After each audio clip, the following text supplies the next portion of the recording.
আপনি কথায় কথায় তো ঠেসে ধরে চুমু খান কেন আমাকে? নইলে তো তোমার মুখ বন্ধ হয় না। আর আমার বউকে আমি চেপে ধরে চুমু খাই আর যাই করি, তাতে তোমার কি? এগুলো হলো দুষ্টু মিষ্টি ভালোবাসার আদর, বুঝলে? গম্ভীরভাবে বলল আমান। কান্না গলায় এসে দলা পাকিয়ে আটকে যাচ্ছে সেটা। বলার মতো ভাষা মুখে নেই। কি ভয়ঙ্কর ছেলে! তুলে এনে অজান্তে বিয়েও করে ফেললো। এখন আবার বানিয়ে বানিয়ে মিথ্যা বলে সব দোষ তার ঘাড়ে চাপিয়ে দেওয়ার ভয় দেখাচ্ছে। অদ্ভুতভাবে সে ভয়ও পাচ্ছে, কারণ তার কথা বিশ্বাস করানোর মতো যথার্থ প্রমাণ নেই তার কাছে। এখন তো সে নিরুপায়।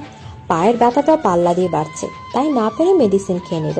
আমার জোড়া হেসে মনে মনে বলল, ওষুধ কাজে দিয়েছে তাহলে, গুড গার্ল।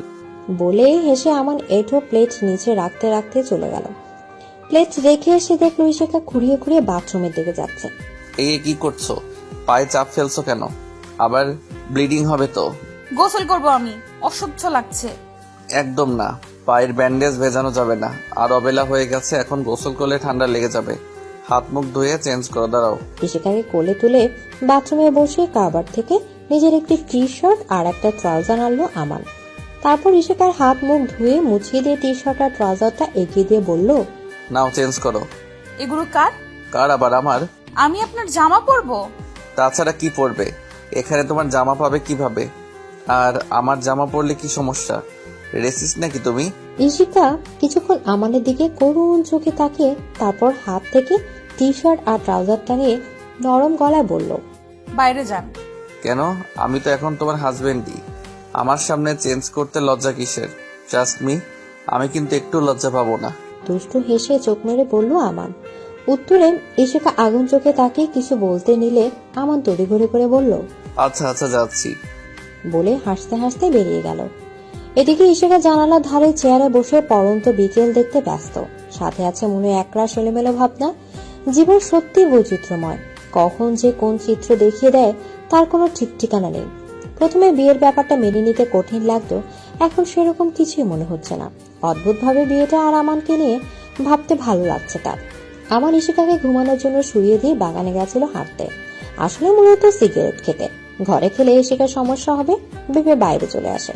সেখানে বাগানের মালিকের সাথে কথা বলে বেশ কিছুক্ষণ পর রুমে যায়। রুমে গিয়ে দেখে ইশিকা জানালার পাশে বসে বাইরে তাকিয়ে আছে এক ধ্যানে। আমান গিয়ে ইশিকাকে পেছন থেকে নিচু হয়ে জড়িয়ে ধরে। ইশিকা প্রথমে চমকে গেল, বুঝতে পারে ব্যক্তিকে। আমান ইশিকার কাঁধে থুতনি ঠেকিয়ে বলে, ঘুমাওনি? কি ভাবছো এত? কিছু না। মন খারাপ? আপনি তখন আমাকে রেসিস্ট বললেন কেন? আমান বুঝলো কতটা ইশিকার এগোতে লেগেছে। মেয়েটা সব কথাই খুব সিরিয়াসলি নিয়ে নেয়। পরিস্থিতি স্বাভাবিক করতে আমান বলল, তো কি, রেসিস্ট হওয়া কি খারাপ কিছু নাকি? আমি তো মনে করি এতে এলিগেন্সের ব্যাপার আছে। কিন্তু আমি মোটেও এমন না। আমি কাউকে নিচু চোখে দেখি না, সবাইকে সমান চোখে দেখি। আচ্ছা বাবা, ঠিক আছে। আমারই বুঝতে ভুল হয়েছে, তার জন্য আমি খুব খুব সরি। ইশিকা কিছু না বলে অভিমানী মুখ করে অন্যদিকে মুখ ঘোরালো। আমান এবার হাত দিয়ে কান দুটো ধরে বলল, ইস্যু এই যে কান ধরে বললাম সরি, আর কখনো এমন বলবো না। এবার আর মন খারাপ করে থেকো না প্লিজ, লক্ষ্মী। আমানের কান ধরা দেখে ইশিকার মাথায় দুষ্ট বুদ্ধি এলো। মুখের ভাব স্বাভাবিক রেখে বলল, সরি একসেপ্ট করতে পারি, তবে একটা শর্তে। কি শর্ত বলো?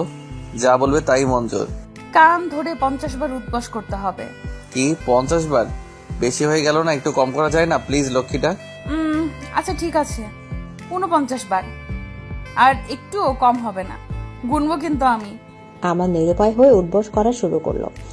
এত বড় ছেলেকে এভাবে কান ধরে উঠবস করতে দেখে ইশিকার হাসি আটকে রাখতে পারলো না।